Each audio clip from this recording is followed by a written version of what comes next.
I didn't walk into Thanksgiving expecting anything unusual. I showed up the way I always do, early enough to help my mom, calm enough to keep the kitchen moving, and trying not to read into the way my parents kept drifting around my brother like they were keeping a secret. Dinner started out normal, a little noisy, a little unorganized. I was taking my first real breath of the day when my brother suddenly pushed his chair back and stood up like he'd been waiting for a spotlight. Then he announced loudly that our parents were giving him the family business and that I was getting nothing. The table went quiet. My mom stopped moving. My dad stared at his plate. My brother looked almost proud. So I took a slow sip of wine, looked at my dad, and said, "Should I tell them now? Or do you want to? Before I tell you what happened next, tell me something. What time is it where you are right now? And where in the world are you listening from?" Most mornings start the same for me. I'm usually up before my alarm, staring at the ceiling for a minute while I go over the day in my head. Client deadlines, emails I didn't finish, reminders I left on sticky notes lined up along the edge of my monitor. I get out of bed slowly, already feeling the weight of the list forming. The apartment is quiet, just the hum of the heater and the faint sound of someone upstairs walking around. I make coffee first. I always do. It gives me a few minutes to settle into myself before work pulls me in. While it brews, I open the fridge and look over the containers I prepped on Sunday. I try to plan my meals for the week so I don't end up ordering takeout again. Money stretches only so far, and I've gotten used to budgeting down to the small things. I pack my lunch, move the containers around so I can actually close the door, and mentally add "clean fridge" to the list I probably won't get to until next week. My car keys sit in the bowl by the door, next to a note reminding me to schedule the brake check I've been avoiding. I pick the keys up, tell myself I'll call the shop tomorrow, and head out. The drive to work is short, about 10 minutes unless traffic gets messy. Lately, my car has been making a faint scraping sound when I turn left. I turn the radio down to see if it's still there. It is. I let out a quiet breath and keep driving. At the office, the lights are always too bright first thing in the morning. I drop my bag next to my desk, wake up my computer, and before I can even open my email, someone stops by. Usually it's Marion from payroll, asking if I can look over a sheet for her. She's kind, just overwhelmed, and I always say yes. Then there's Evan, my supervisor, asking if I can take on a client report because someone called out sick. I say yes again. I don't think people even notice anymore that I never say no. By mid-morning, I'm juggling 3 tasks and trying to catch up on the work I was supposed to finish. Yesterday, still, I get it done. I always get it done. No one asks how, just that it's done. Around lunchtime, I sit at my desk with the meal I brought from home. Sometimes I scroll through my phone, but lately, my family group chat has been more active. Mostly my brother, actually. He's been texting updates about Thanksgiving. Little things like, "Dad says turkey's gonna be huge this year," or "Mom picked out new napkins, LOL. It's strange, because he barely pays attention to these things. I respond with short replies, just enough to stay involved. My mom's messages, on the other hand, have been brief. "Don't forget your dish. Come early if you can." No emojis, no extra words. Something about it feels clipped, but I try not to read too far into it. By the afternoon, I'm feeling the usual drain behind my eyes. I close one spreadsheet, open another, and wonder, not for the first time, if anyone at home actually sees how much I carry. Growing up, the pattern was simple. My brother got the attention. I handled the practical things. It was easier for everyone when I stayed steady and didn't ask for more.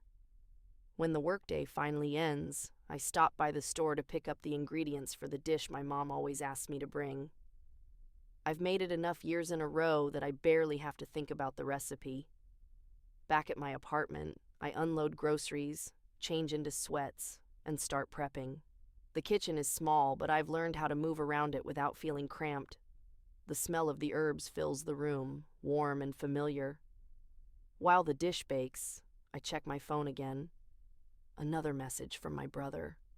Something about helping Dad with a few things before dinner tomorrow. I stare at the screen for a moment, not sure why that gives me a small twist in my stomach. Maybe because he never helps with anything unless there's something in it for him. I wrap the finished dish once it cools and set it in the fridge. Standing there, I can feel that quiet, familiar caution settling in. Thanksgiving is supposed to be simple, just family, food, routine. But something about this year feels different, even if I can't name why. I tell myself to stay neutral, keep expectations low, and not overthink every odd detail. Still, as I lock up for the night and get ready for bed, I can't shake the sense that something is shifting, and I'm the last one being told.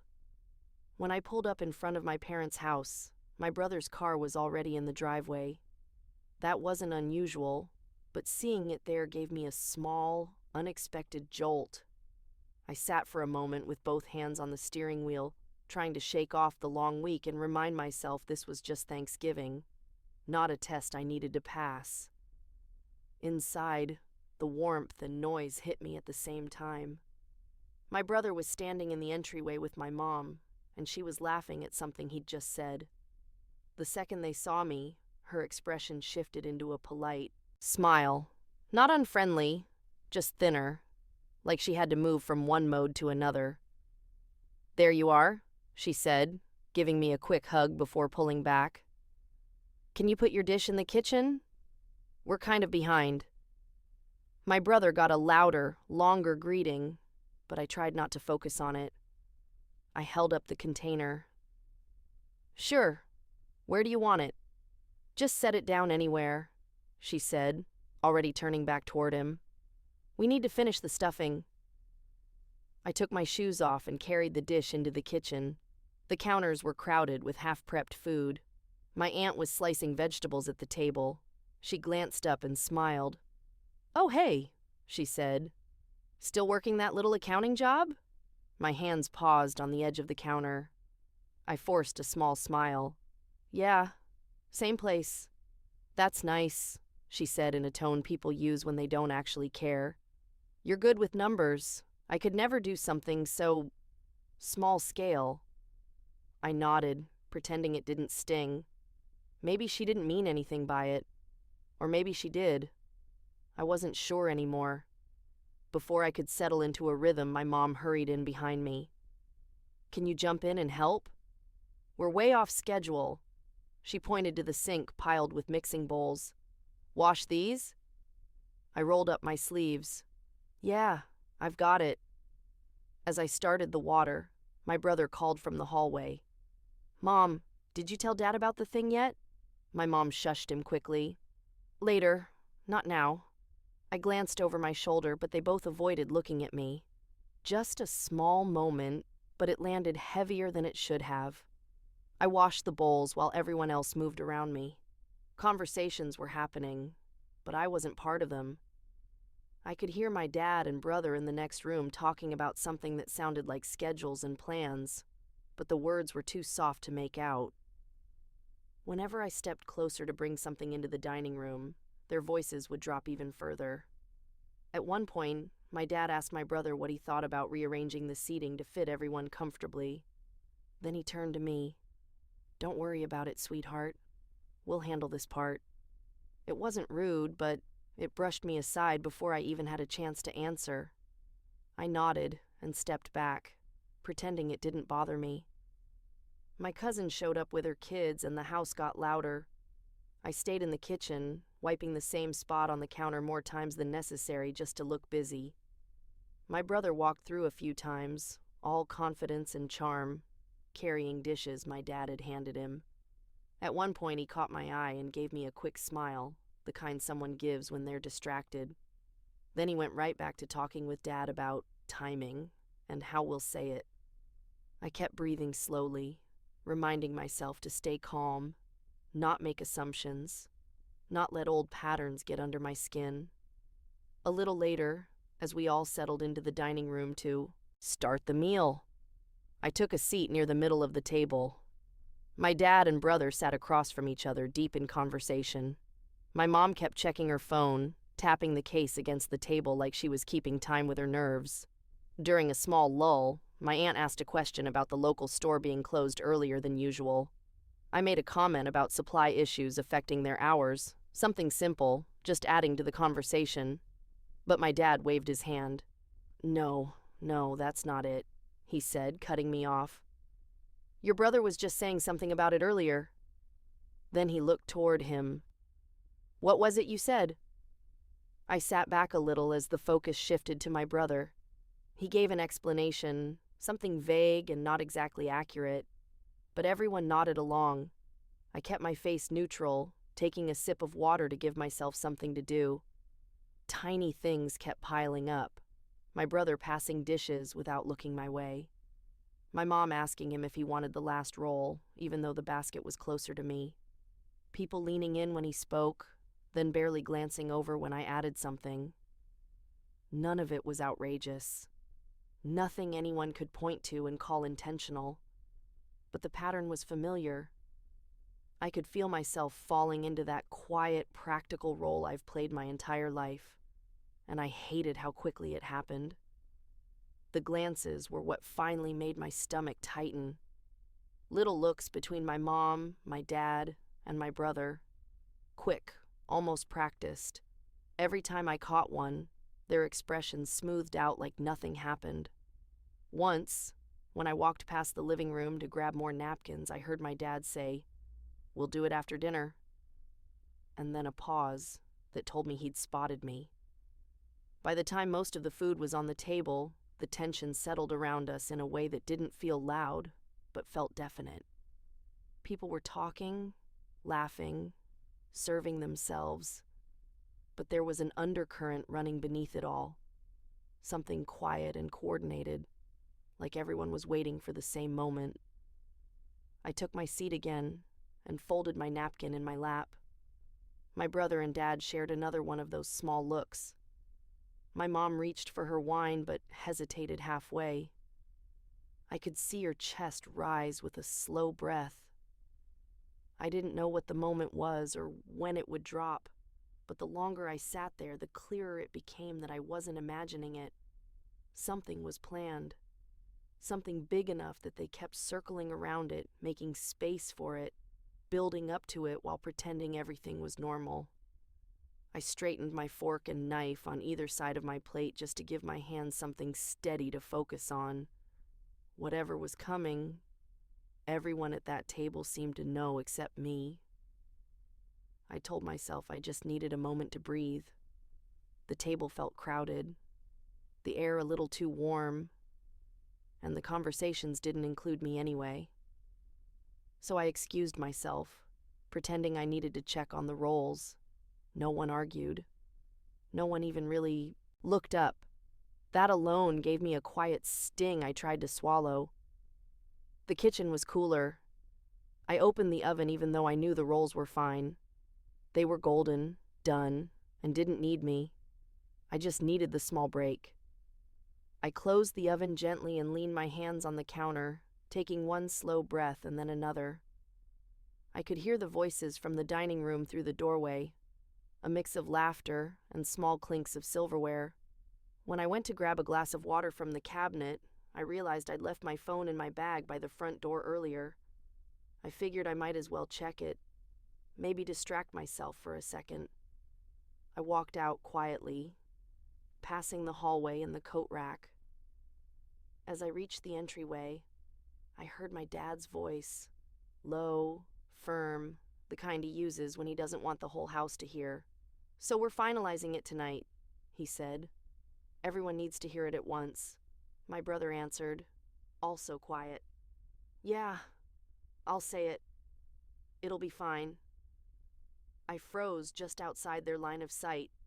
The words didn't sound like part of a normal holiday conversation. There was something careful about them, something planned. My stomach tightened, but I didn't move. I knew I shouldn't be listening. Yet I couldn't step forward either. My dad spoke again. "We've already talked it through. Just keep it simple. No details." My brother exhaled, like he was preparing for something. "And the announcement? You're sure about the timing?" "Yes," my dad said. After dinner, I stood there long enough to feel my fingers go cold around the strap of my bag. I didn't hear anything else, or maybe they stopped talking when they sensed movement. I couldn't tell. I stepped back quietly, pretending to adjust the shoe mat just in case they glanced my way. Something major had been arranged, without me, again. I reached into my bag and pulled out my phone, pretending I came there for it, but my hands felt a little unsteady. I stared at the blank screen and let the weight settle. It wasn't shock, exactly. More like a slow, familiar heaviness, one that came from years of being the last to know things that affected me. Walking back toward the kitchen, I caught a glimpse of my reflection in the hallway mirror. I looked calm enough, but my eyes held that flat, tight feeling I remembered from being a kid standing outside closed doors. Little memories surfaced before I could stop them.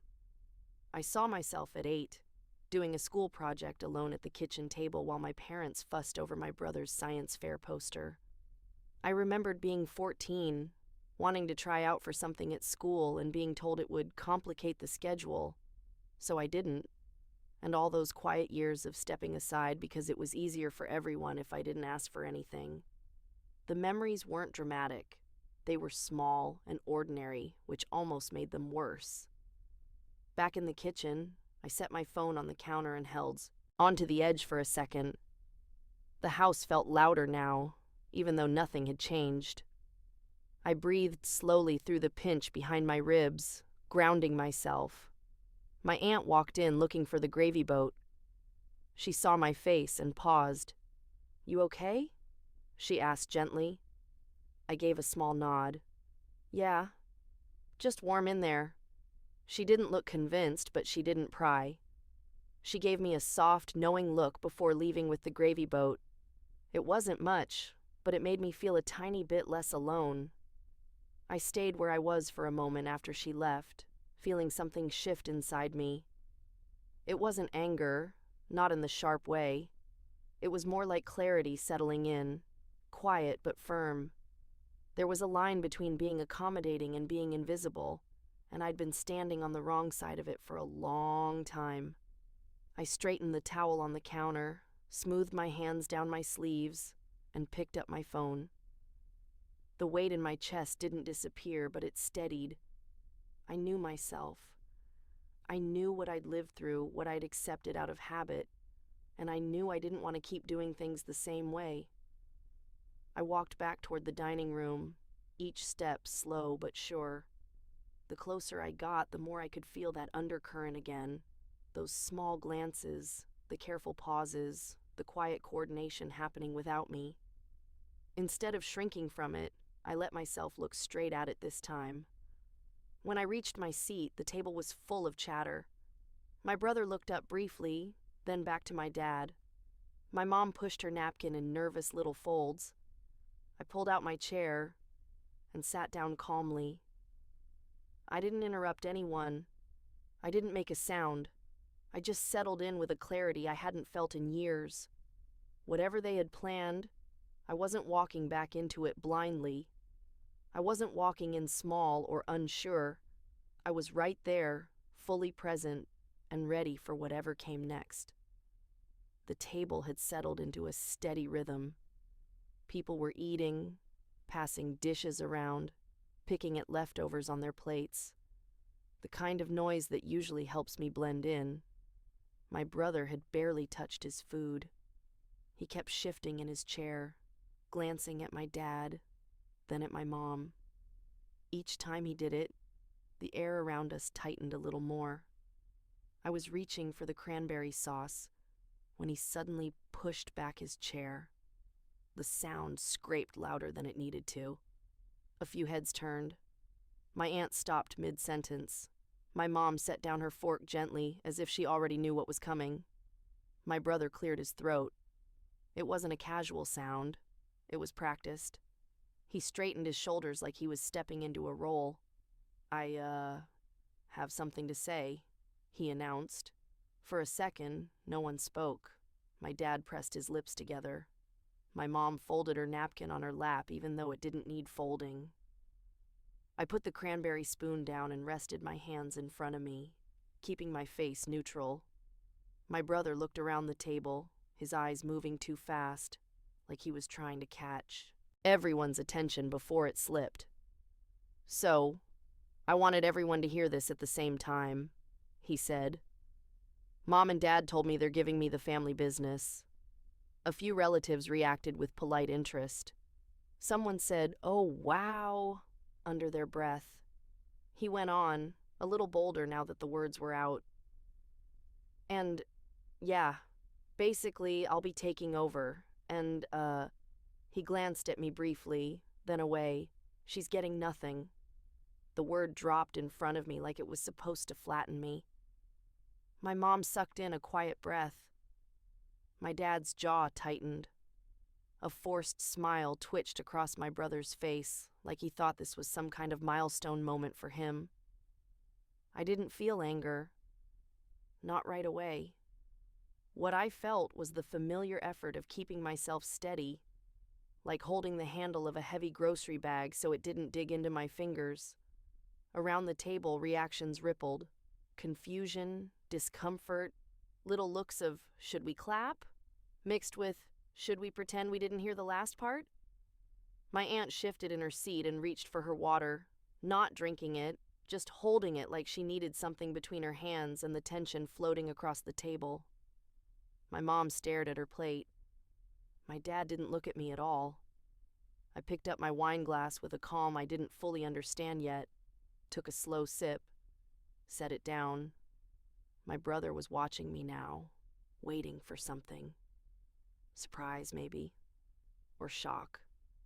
Something he could read as confirmation he'd gotten one over on me. I wiped my thumb along the stem of my glass. Then I looked directly at my dad. Should I tell them now? I asked quietly. Or do you want to? The shift was immediate. My dad's eyes snapped to mine, startled. My brother's confident expression fell apart in real time. My mom pressed a hand to her chest. What? My brother asked, his voice cracking just a little. My dad swallowed. He looked like someone who had been handed a script and suddenly realized he was holding the wrong version. I didn't know you were going to... You told me you wanted to wait, I said, still calm. But since we're announcing things tonight, I figured we might as well be honest. My brother blinked at him. What is she talking about? My dad wasn't good at hiding discomfort. His face had gone tight, the way it does when he doesn't know how to explain something without making it worse. He rubbed the back of his neck. I talked to her. A while ago. My brother's mouth dropped open. About what?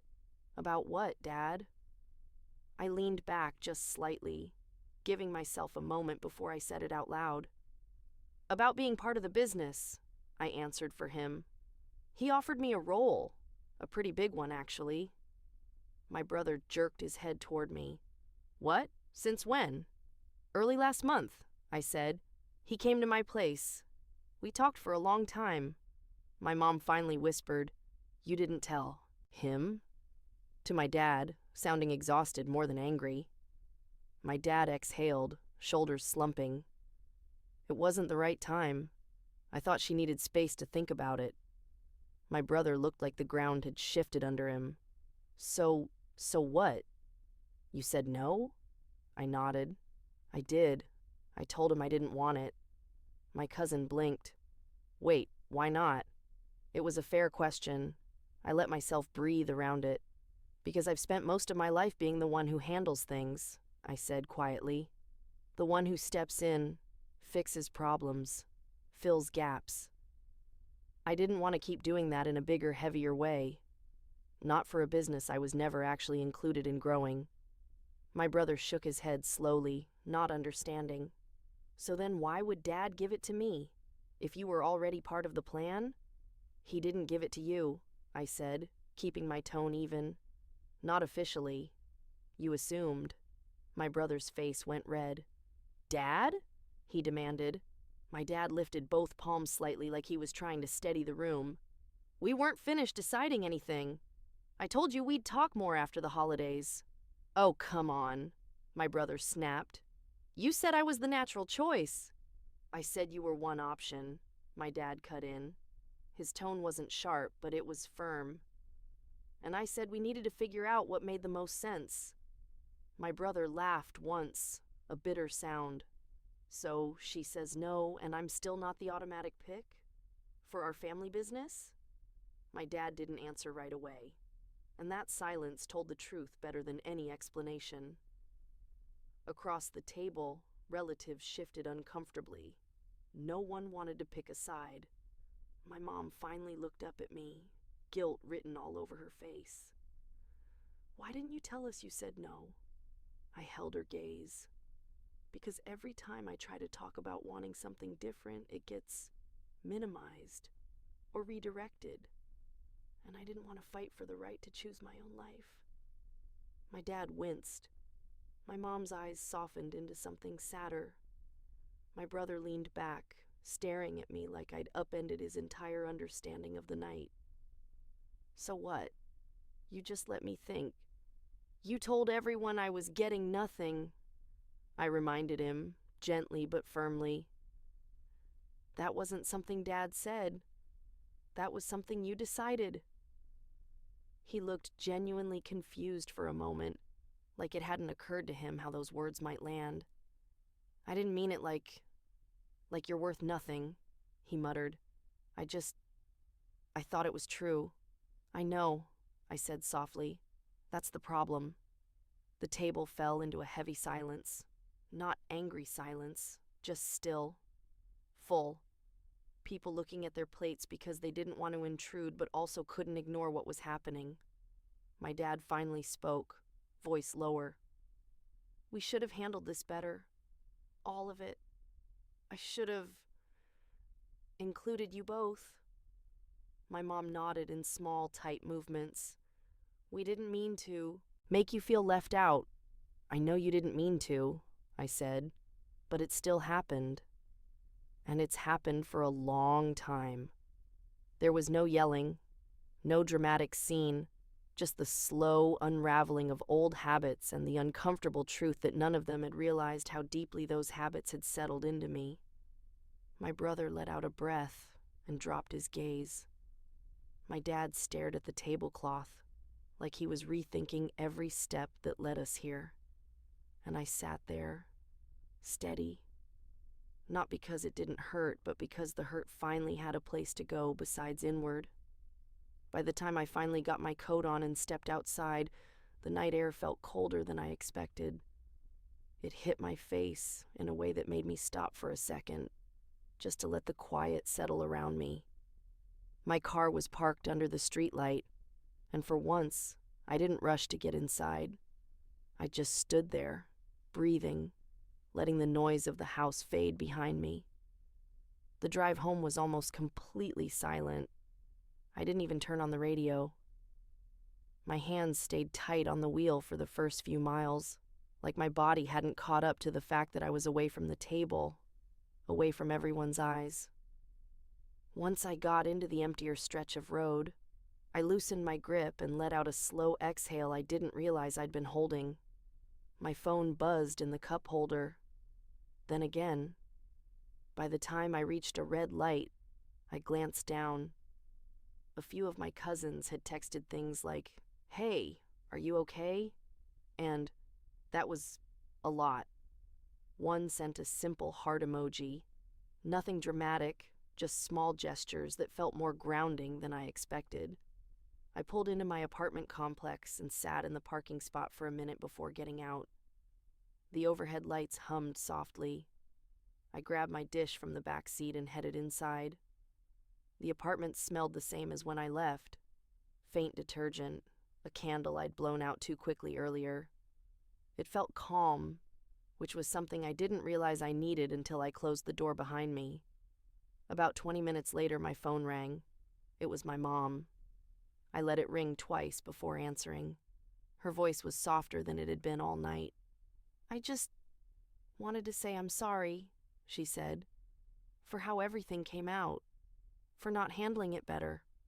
I sat on the edge of the couch. "I know you didn't mean for it to happen that way." "No," she said quickly, "but it did, and it shouldn't have." There was a pause where I could hear her breathing, not upset, just tired, and maybe a little embarrassed. "I'm okay," I told her, and I meant it. "Really." She let out a small, shaky sigh. "I love you, sweetheart. I love you too." When we hung up, I set the phone down and stared at the muted TV screen across the room. It wasn't the business conversation that stuck with me. It was hearing my own voice at that table. Clear, steady, not trying to smooth anything over. That was new. Over the next few days, I made some quiet decisions. I stopped responding to every request that came through the family group chat. When someone asked if I could help with something real quick, I didn't automatically say yes. I didn't offer to take on extra work at the office either. I took my lunch breaks outside. I called the shop about my breaks. Small things, but they added up. I kept my attention on my own life, my own time, my own energy, in a way I hadn't done before. It felt strange at first, like wearing clothes that didn't quite fit yet, but it also felt right. One evening, about a week after Thanksgiving, my phone lit up with my brother's name. I almost let it go to voicemail, but something in me said to answer. His voice was quieter than usual. "Hey," he said. "Can we talk?" I leaned back in my chair. "Sure." He hesitated. I didn't realize how much I was assuming. I guess I thought things would just keep being the way they always were. "They don't have to be," I said, keeping my tone even. "I know." He let out a slow breath. "I'm not saying I get everything. I'm sorry. For the way I said it. For not thinking." It wasn't a perfect apology. It wasn't a full one either. But it was honest, and it was more than I expected. "Thank you," I said. "That means something." We talked for a few more minutes. Nothing heavy, nothing explosive. Just two siblings figuring out how to speak to each other without the old roles pressing down on us. When the call ended, I felt something loosen inside me. Not forgiveness exactly, but the space where forgiveness might eventually grow. Later that night, I sat on my couch with a cup of tea and let myself feel everything. Relief, fatigue, a kind of quiet pride I wasn't used to. I didn't feel victorious. I didn't want to. What I felt was steady, clear, like a version of myself I'd been reaching for without knowing it. The business didn't matter. The inheritance didn't matter. What mattered was that I'd finally drawn a line for myself. A real one. And for the first time, my family seemed to see it. I didn't know what would change in the long run. But sitting there in the soft light of my living room, I knew one thing for certain. I felt more like myself than I had in a very long time. If you stayed with me through all of that, thank you. It really does mean something to share these moments with people who actually listen. If you want to hear more stories like this, feel free to like the video and subscribe. I'd love to have you here for the next one.